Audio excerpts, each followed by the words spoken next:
राधे राधे भक्तों। आज मैं आपको कार्तिक मास महात्म का 25वां अध्याय सुनाऊंगी।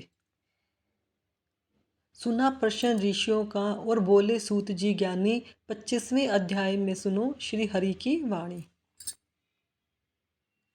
तीर्थ में दान और व्रत आदि सत्कर्म करने से मनुष्य के पाप नष्ट हो जाते हैं, परंतु न तो प्रेत के शरीर में है और अतः उन कर्मों को करने की अधिकारिणी है।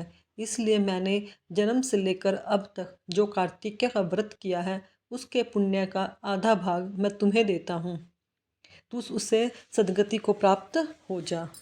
इस प्रकार कहकर धर्मदत्त ने द्वादक्षर मंत्र का श्रवण करते हुए तुलसी मिश्रित जल से जो ही उसका अभिषेक किया, त्यों ही वह प्रेत योनि से मुक्त हो प्रज्वलित अग्निशिखा के समान तेजस्विनी एवं दिव्य रूप धारिणी देवी हो गई और सौंदर्य में लक्ष्मी जी की समानता करने लगी।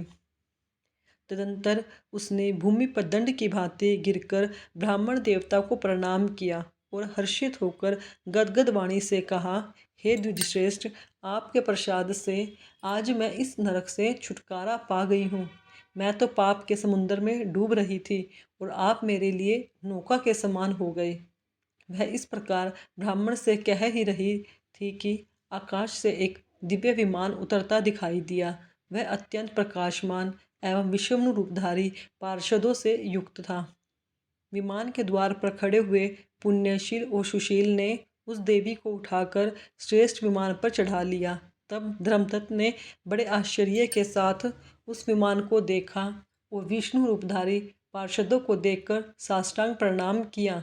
पुण्यशील और सुशील ने प्रणाम करने वाले ब्राह्मण को उठाया और उसकी सराहना करते हुए कहा, हे द्विजश्रेष्ठ, तुम्हें साधुवाद है, क्योंकि तुम सदैव भगवान विष्णु के भजन में तत्पर रहते हो, दीनों पर दया करते हो, सर्वज्ञ हो तथा विष्णु के व्रत का पालन करते हो। तुमने बचपन से लेकर अब तक जो कार्तिक व्रत का अनुष्ठान किया है, उसके आधे भाग का दान देने से तुम्हें दुना पुण्य प्राप्त हुआ है और सैकड़ों जन्मों के पाप नष्ट हो गए हैं। अब यह वैकुंठ धाम में ले जाने जा रही है। अब तुम भी इस जन्म के अंत में अपनी दोनों स्त्रियों के साथ भगवान विष्णु के वैकुंठ धाम में जाओगे और मुक्ति को प्राप्त करोगे। धर्मदत्त, जिन्होंने तुम्हारे समान भक्तिपूर्वक भगवान विष्णु की आराधना की है, वे धन्य और कृत्य हैं। इस संसार में उन्हीं का जन्म सफल है। भली भांति आराधना करने पर भगवान विष्णु देहधारी प्राणियों को क्या नहीं देते। उन्हें ही उत्तानपाद के पुत्र को पूर्व काल में ध्रुपद पर स्थापित किया था।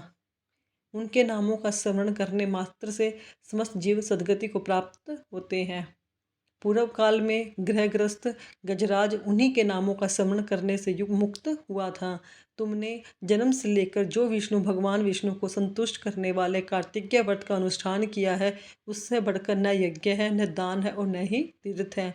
विप्रवर, तुम धन्य हो, क्योंकि तुमने जगत गुरु भगवान विष्णु को प्रसन्न करने वाला कार्तिक व्रत किया है, जिसके आधे भाग के फल को पाकर यह स्त्री हमारे साथ भगवान लोक को जा रही है। कार्तिक मास का अध्याय संपूर्ण। बोल राधे राधे भक्तों।